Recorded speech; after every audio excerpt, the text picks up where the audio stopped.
Join বন্ধুরা, আপনাদেরকে সবাইকে আমার চ্যানেলে স্বাগত জানাই। আমাকে অনেকে বন্ধুরা ফোন করেও জিজ্ঞাসা করছিল, এমন আমার পাড়ার প্রতিবেশী বন্ধুরাও জিজ্ঞাসা করছিল কি ডাব্লিউপি কনস্টেবল কাট অফ কত যেতে পারে। এবং আজ যেমন 1 তারিখ, তো আজ থেকে বেশি দিন নেই, আজ থেকে 29 দিন হাতে সময় আছে। অনেকেই বলে যে ইউটিউবে কমেন্ট করছে, আমি ওটা বলবো না, কেন কি আমার অত বড় চ্যানেলও নাই যে আমাকে ইউটিউবে অনেকে কমেন্ট করে জিজ্ঞাসা করবে। আমাকে যা জিজ্ঞাসা করছে, আমরা যেমন ডিপার্টমেন্টের লোক, তো আমাদেরকে অনেকে জিজ্ঞাসা করে যে কাট অফ কত যেতে পারে দাদা, এবং পরীক্ষার লেভেলটা কেমন হতে পারে। যেমন কয়েকদিন আগে একটা পরীক্ষা হয়ে গেছে, যে ডাব্লিউপি এসআইয়ের পরীক্ষা, সেটা অনেকটাই সহজ প্রশ্ন এসেছে সবাই মনে করছে। কিন্তু এই যে কনস্টেবল ডাব্লিউবিপি কনস্টেবলের যে পরীক্ষা, কি ওইটাও কি এতই সহজ আসবে? না বন্ধুরা, এখানে দেখো, গত বছর 2টা পরীক্ষা ছিল, আমাদের টাইমেও 2টা পরীক্ষা ছিল। তো এই বছর একটাই পরীক্ষা আছে। তো মানতে পারো যে মেন্সের পরীক্ষা যেমন প্রশ্ন হয়, যেমন গত বছর যে ডাব্লিউবিপি মেন্সের পরীক্ষা যেমন প্রশ্নপত্র হয়েছিল, আশা করতে পারি ওই লেভেলেরই প্রশ্নপত্র হবে। আর অনেকেই জিজ্ঞাসা করছে যে এইবার একটাই পরীক্ষা আছে, মানে কাট অফ অনেক বেশিই যাবে। ওই হিসেবে অনেক কাট অফ বেশি হতে চলেছে। তো কাট অফ নিয়ে এখনও কেউ কিছু বলতে পারে না। আপনারা যদি কোনো ভিডিও দেখছেন ইউটিউবে, ওগুলো টোটালি ফ্যাক্ট। কাট অফ কীভাবে নির্ধারিত হয়, যত আপনার ভ্যাকেন্সি আছে আর যত অ্যাপ্লিকেশন পড়েছে, যেমন 93,000 অ্যাপ্লিকেশনটা রিজেক্ট করা হয়েছে, তো ওই হিসাবে দেখতে গেলে যে ভ্যাকেন্সি আছে আর যত রিজেক্ট হয়েছে, কত পরীক্ষার্থী পরীক্ষায় বসবে, তারপরে কোশ্চেনের লেভেল কী হবে, এগুলো সব নির্ধারণ করে কত গুণ ডাকবে মাঠের জন্য, এগুলো সব দেখেই কাট অফটা নির্ধারিত করা হয়। তো এখানে কিচ্ছু বলা যাচ্ছে না যে কাট অফ কত যেতে পারে।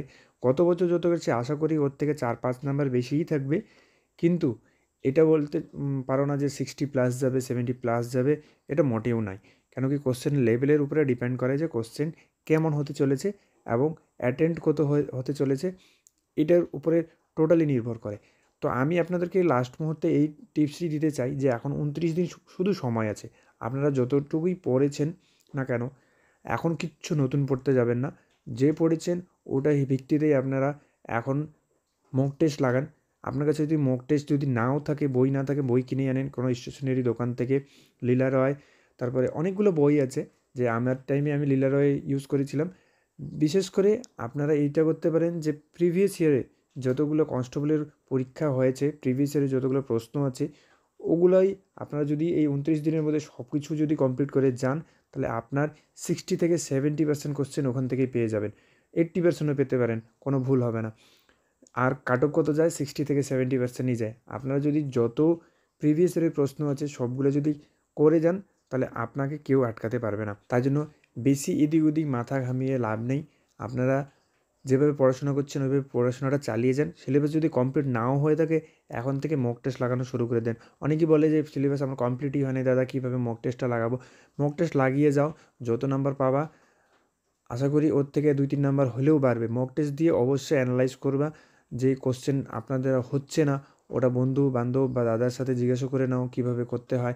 আর জিকে যেগুলো প্রশ্ন আছে, আর যদি কোনো একটা মক টেস্ট দিলে ওখানে অনেকটাই প্যাটার্ন বোঝা যায় যে এখানে কী রকমের প্রশ্ন আসতেছে। ওখান থেকে তুমি অ্যানালাইজ করেও ওই দিকগুলোই বেশি পড়বা। যেমন ধরে দাও, হিস্ট্রির কথা বলি, যদি মডার্ন হিস্ট্রি থেকে বেশি প্রশ্ন আছে, তো মডার্ন হিস্ট্রিটা একটু ফোকাস করো।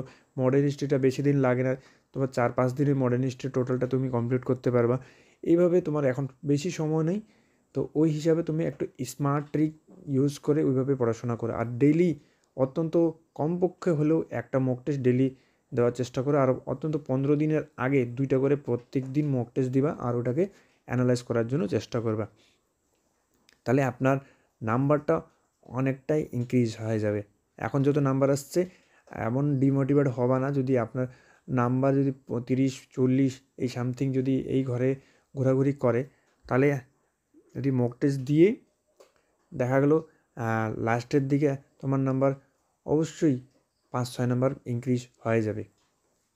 আশা করি এই ছোট্ট একটা ভিডিওতে তোমাদেরকে আমি বুঝাতে পেরেছি।